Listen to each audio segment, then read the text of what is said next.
Well, hello, it's Chris, and I'm gonna show you today a mind-blowing chart about the major public blockchain systems. Check this out. This is the chart. It's similar to one which I showed you earlier, where you could see the token allocations on many blockchains.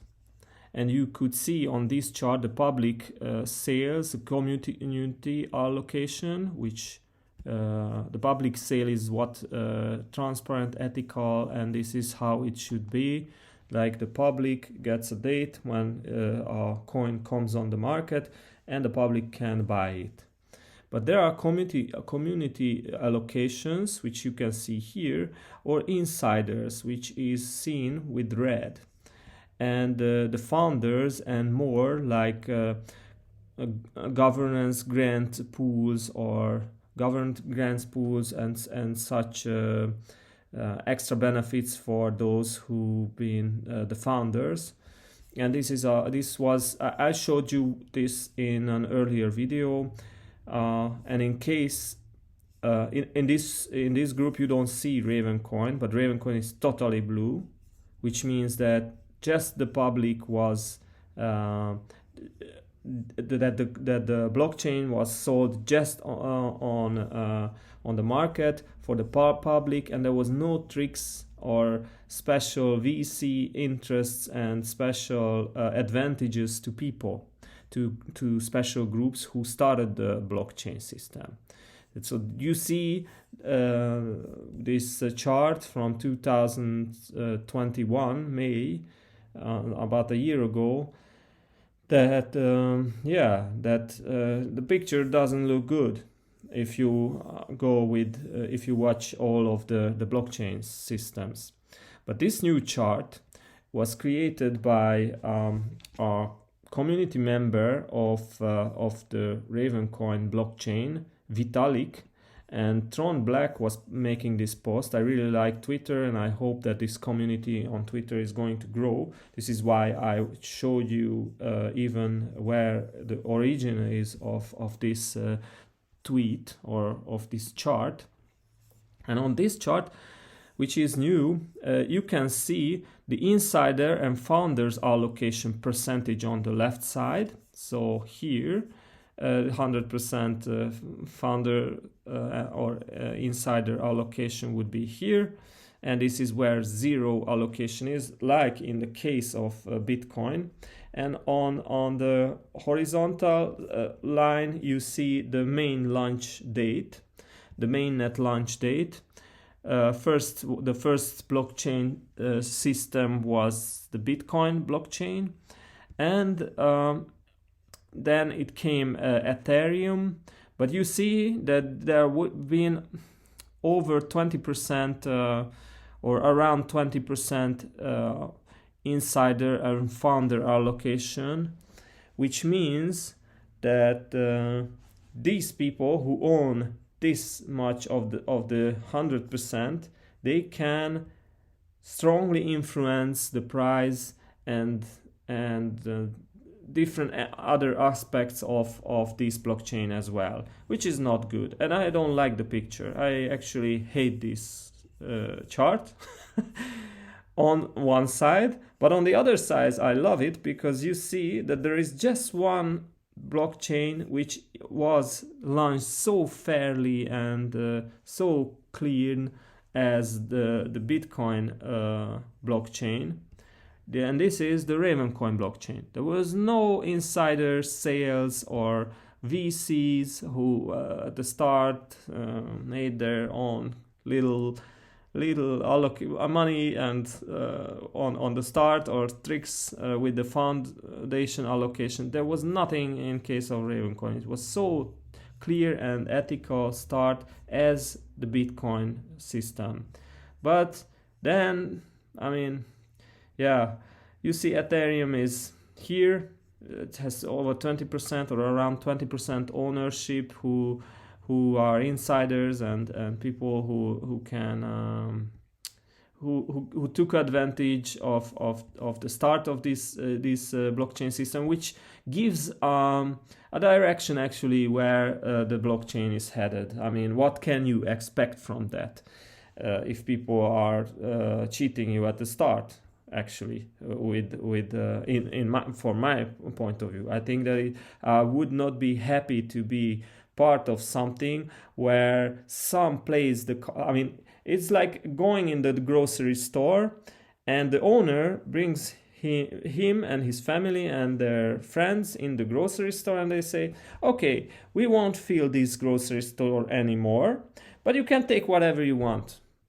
And in case of for example, here polka stocks, which Polkadot stocks, I think, or Solana, there are over 50% which was taken and given to the friends or relatives, let's say. Binance Smart Chain, 50%. Not nice, not really nice. Cosmos, over 25%. Tezos, over 20%. Cardano, over 20%. Ethereum, and so on. And there are a few which are missing from the chart. I think there are others which are missing. Here is another chart of the values of these blockchain systems. Not all of them are visible. The biggest is Bitcoin, then Ethereum, and Bitcoin Cash, Litecoin Cash, and so on. Although Ravencoin is not on this chart, so let's go back to this one and stay at the story. I mean, if you go in a store when the store opens, and those who are the friends, they took some of the stuff out for themselves, or let's say, and my example is not good enough, because the good example would be like people from these networks, from these systems, these blockchain systems here, they actually brought their friends in and they said, okay, do you want a vending machine here? How can you, and you can take whatever you want. You can take a percentage. You can take the best groceries, for example, and then we let the others in. Or you can even put your vending machine here, and then, I mean, maybe this is not the best example, but you get my point. It's not fair if others can take special privileges before a blockchain system goes to public, because if it's a decentralized system, then I assume that it's ethical as well, and I don't feel this in these blockchain systems. Although there are huge supporters of Ethereum, Cardano, and Polkadot, Solana, and Binance as well, and they have huge power, huge wealth behind them. So I think that the blockchain system which should be used by people is Bitcoin and Ravencoin, and the others are, not really for my taste, as I would put it. So just think about this, and if you are hesitating on which blockchain you want to start your business, then I think this is something to consider. If you want to go with a blockchain system where a group of people can influence the price, or can have a huge impact on which direction the development is going, then you could go with these players, let's say, on the market, because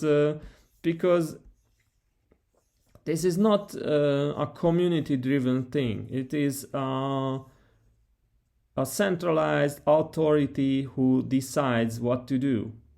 And the guy could be a good one or bad one, or could go insane or not. If he makes the right decision, or if they make the right decision, then it's good for you. But if you go with one where there is no centralized entity or special interest group like Bitcoin and Ravencoin is actually the smartest kid of of the Bitcoin system, so to speak, because it's a fork of Bitcoin. It has exactly the same root, but it is for token allocation. I mean, it can represent anything. It can represent your grocery, it could represent a contract, it could represent gold, silver, or land, or you name it, your cars if you are a car manufacturer, or parts of, or just land, or house, or bricks in a house. It's up to you, and there is no one who is going to have special chance to change the system the blockchain system in a way that it could be actually unsafe for those who decided to go with this blockchain. So I think it is an important fact, and it's worth to consider. And I hope this is helpful for clearing you the picture of the different blockchain systems out there. And I wish you happy Easter and have a nice day.